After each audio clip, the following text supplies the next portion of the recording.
So you join us this morning. We're down on one of my local stretches of canal on the Kennet and Avon.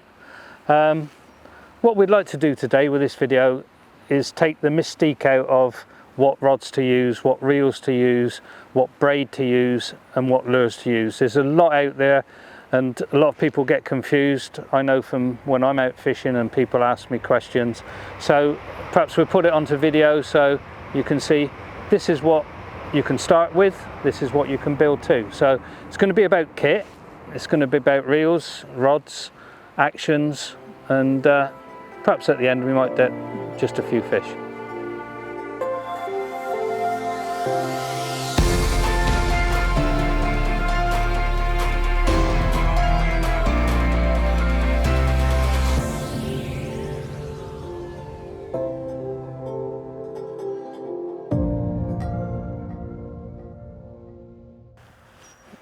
Okay, so we've moved along the canal a little bit. Let's talk about rods and reels. In the Fox range we've got basically 3 at the low to mid range. Start off with the Warrior and then go from the Warrior you can go to the Street Fighter, and then I'm actually using one of the new Prism X's today, the Twitcher. On the canal, to be quite honest, I would use 3 to 14 gram. You can go lighter than that, but the reason for advising on a 3 to 14 gram is that it'll certainly give you good sport on the perch. It'll handle a pike if you hook a pike. Also, if you then get into your lure fishing, it's a versatile tool, so you can then use it when you go onto the rivers, when you go onto lakes, etc. So it's going to have enough power to cast a heavier lure, but on the canal it's still good enough to give you good fun and to give you good sport. So today I'm using the new Prism X Twitcher version, 3 to 14 grams. Really impressed with it at the moment. Like I said, just started putting it through its paces. It's got a nice fast action to it. Normally I'm using the TRs and Terminators, which are the top end rods. Value for money, you're going to find it very difficult to beat this, I think. I must admit, I'm really impressed at the moment. In terms of action, quality, everything else, yeah, we're there.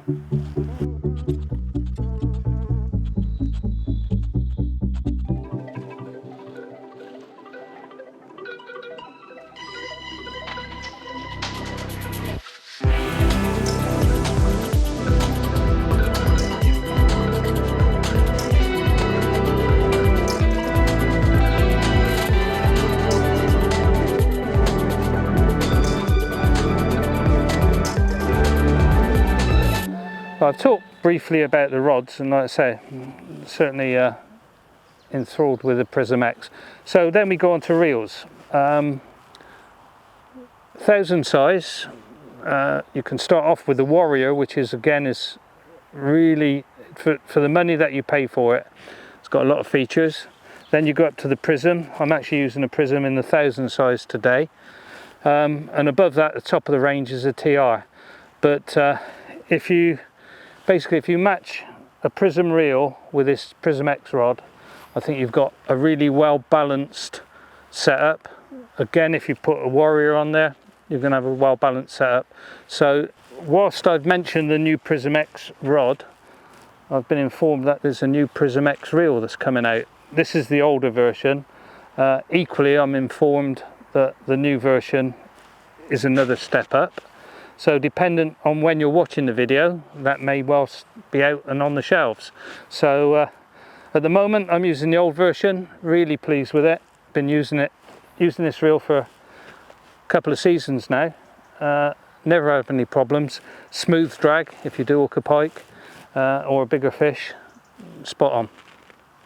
Okay, so we've gone through rods and reels, but neither of those are of any use unless you've got something connecting you to the lure. So for this type of fishing I'd use braid.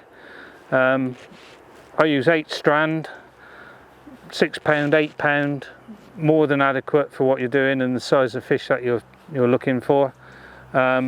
Gives you good casting distance, Can't say much more about it than that. So we've gone rod, reel, braid.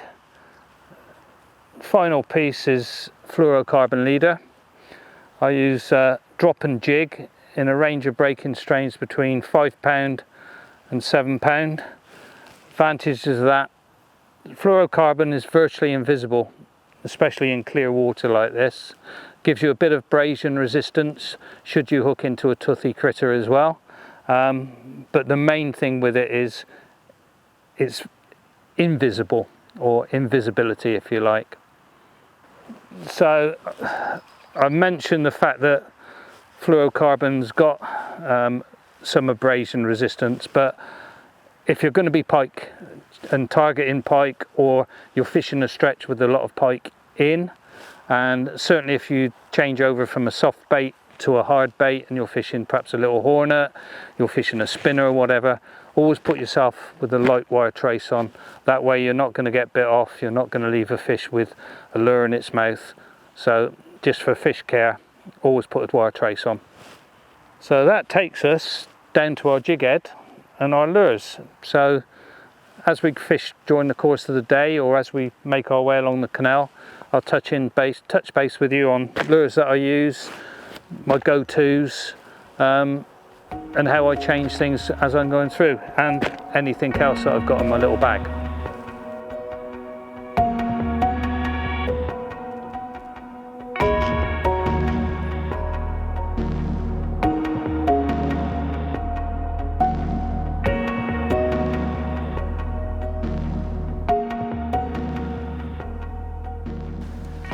We've run through rods, reels, braid, fluorocarbon in the various breaking strains.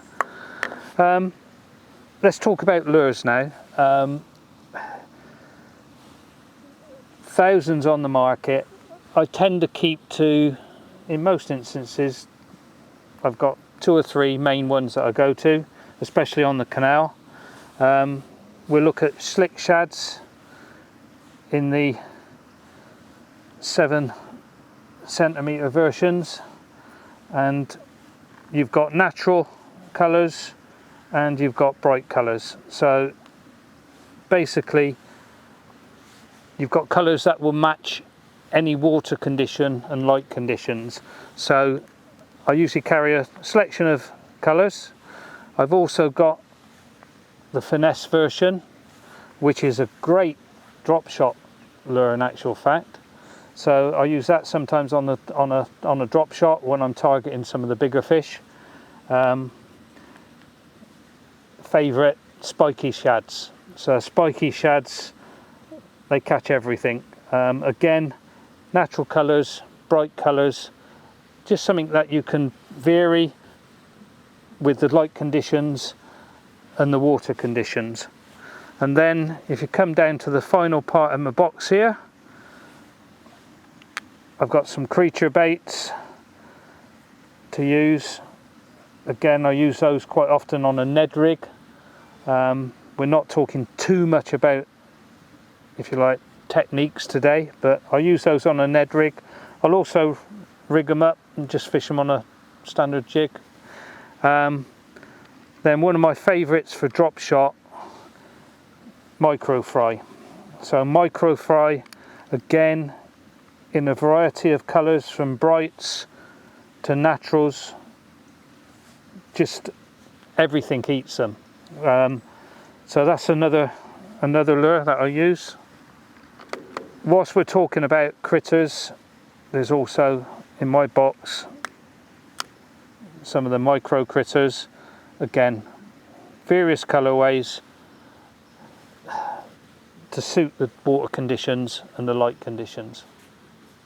So basically that's my box of tricks. As we've already said, micro fry, if you want to get a bite, a micro fry will get you the bite for sure. Just put a couple of jig heads out there. There's one there that's a very light Ned head, which works well with the critters.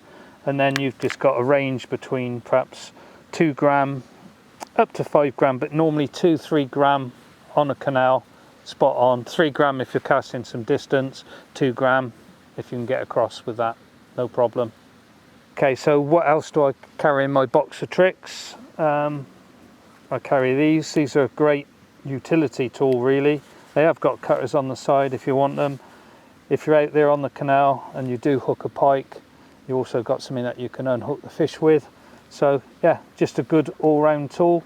Other thing that I always carry, which everybody should, some nice braid cutters. So clips them right down nice and tight. Super sharp these are. So always carry those. Mentioned earlier about fish welfare. So I'll always carry just a couple of lightweight tracers when I'm on the canal. 6 kilo, 9 kilo, nothing too special, but that matches up with the rods that you're using.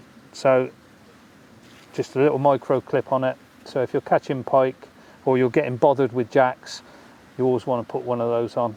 Like I say, fish welfare, very important. We've also mentioned fluorocarbons. So there's 3 different fluorocarbons there. As we said, virtually invisible when they're in the water. Does give you a little bit of abrasion resistance, but if you're getting bothered, put those on. So we've talked about different jig heads and such like. On here, a couple of drop shot tungstens from Strike King. I won't go into the benefits of that perhaps at this moment in time, but we can talk about that later. And a variety of drop shot hooks, 4s, 6s and 8s, dependent upon the lure size.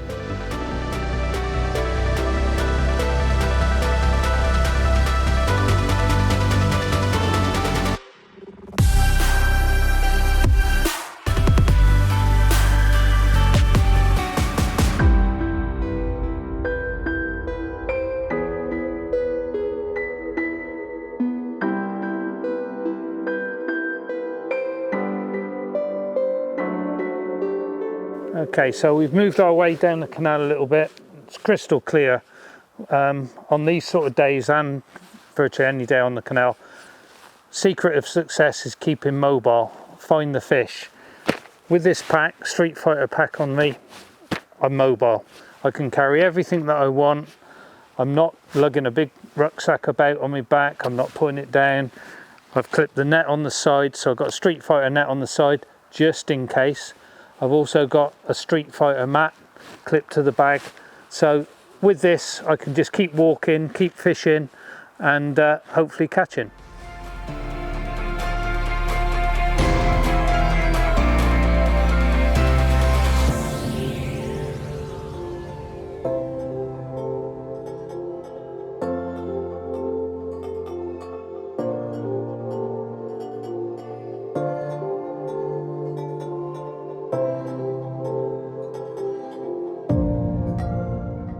Okay, so hopefully that quick run through of rod, reel, braid, fluorocarbon and the lures plus the baggage, if you like, will have given you a better understanding of what you actually need to get out on the canals and then later on the rivers perhaps. But yeah, any questions, feel free to ask on the YouTube and we'll get the answers back to you. I'm off to try to catch a few fish now.